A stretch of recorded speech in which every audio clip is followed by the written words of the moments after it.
Ano kayang gagawin ko? Ipamimigay ko yung konti para tumigil sila sa pag-iingay. Pare, magnanakaw, namimigay ng pera. Eto ang sayo. Wow, ang bait lang magnanakaw. Kuya, yung Eto share ko. Huwag ka nang maingay. Tama na yan. Nakikipalato lang kayo eh. Huwag nang maingay.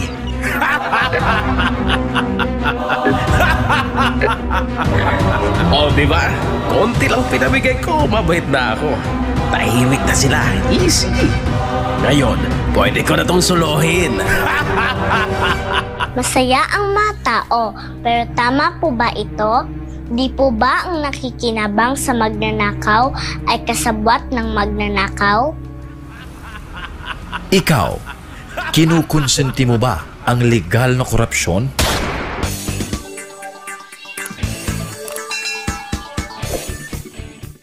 Good morning, Pilipinas! Yan, andito na lang po tayo mga guys. Bubuljakin na naman natin itong mga makakapal na mukha.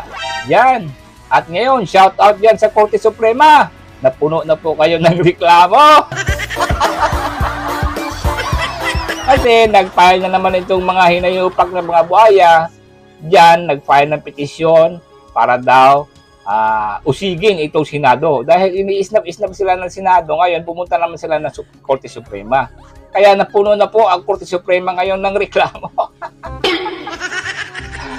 Ay, naku, ang saya-saya nga dahil bagong Pilipinas mo bangag. Ano ba ito? Korte Suprema na lang kaya ang maging gobyerno natin, ano? Ay, but before that, no, pasayahin ko muna kayo. Papakita ko muna sa inyo, marami sa inyo siguro nakakita na nito, pero kailangan natin palabas to para naman sa gumawa ng mga ganyang memes, no? Shout out sa inyo. Let's go. Basta't tayo'y magkasama, basta't tayo, basta't walang hindi ko po makakalimutan.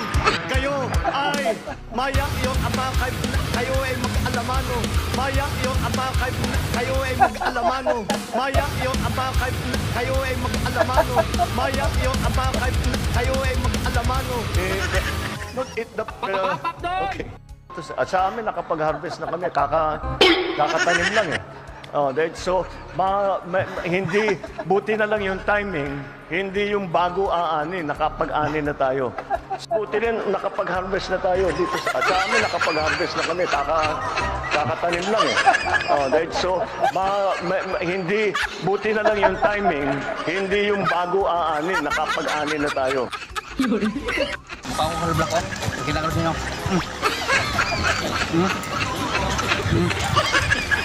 Wow.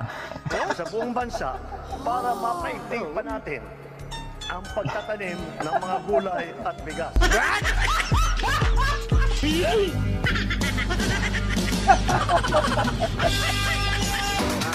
Bawang bibilas!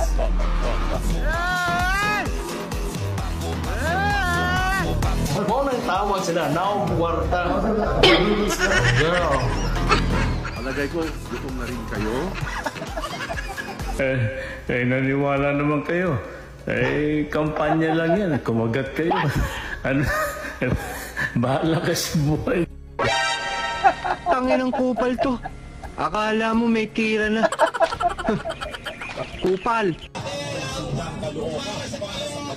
Bagong parating sa ating bayan. Kasama si Mayor Sunny Trillanes. Duterte! Duterte! Duterte! Duterte! Duterte!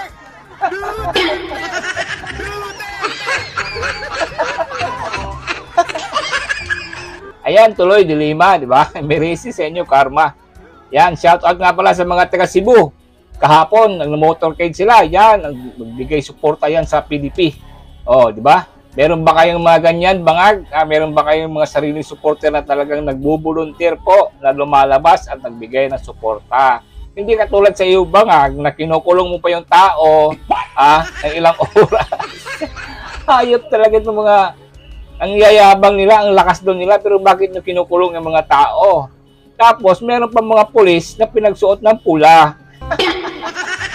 Sabi ng head ng pulis nila, sabi, ano daw, dagdag daw security.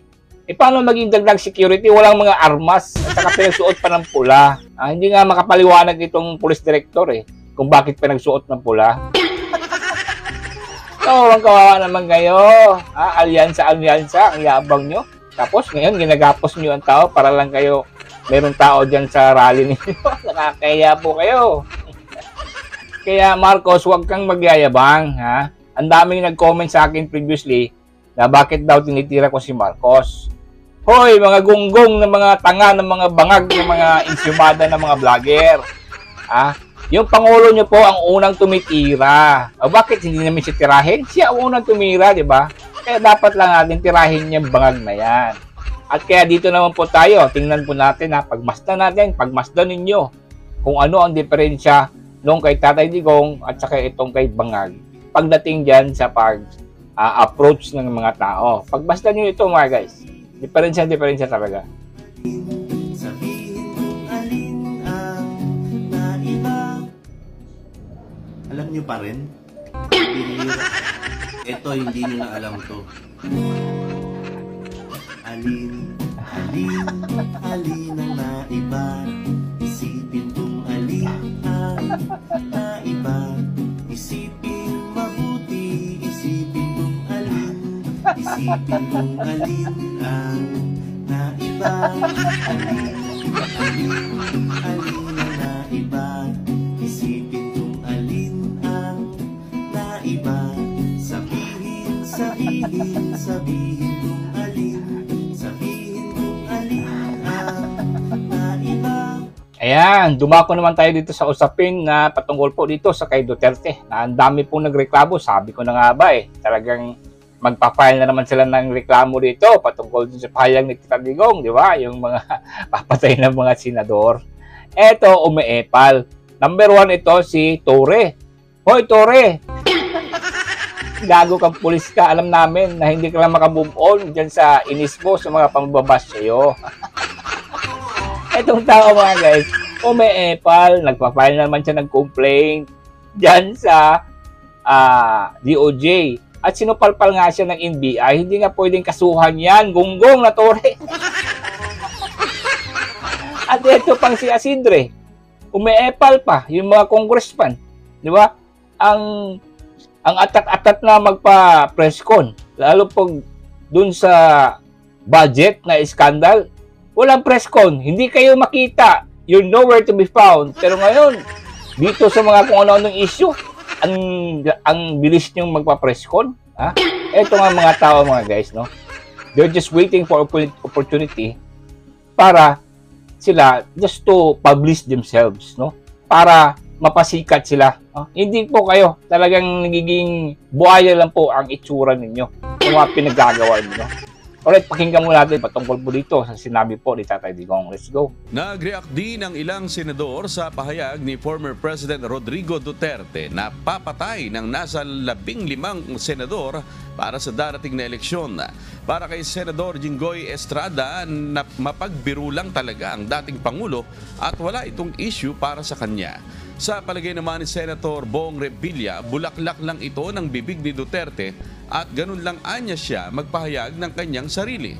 Ayon naman kay Senator Risa Ontiveros, ang talagang dapat patayin o bombahin o ibaba ay ang mga presyo ng bilihin. Kinulugsarin nila House Assistant Minority Leader Representative Arlene Brosas as Assistant Majority Leader Representative Rami Zamora ang nasabing pahayag ng dating Pangulo at sinabing hindi bahagi ng responsableng pamamahala ang ganitong pagbabanta.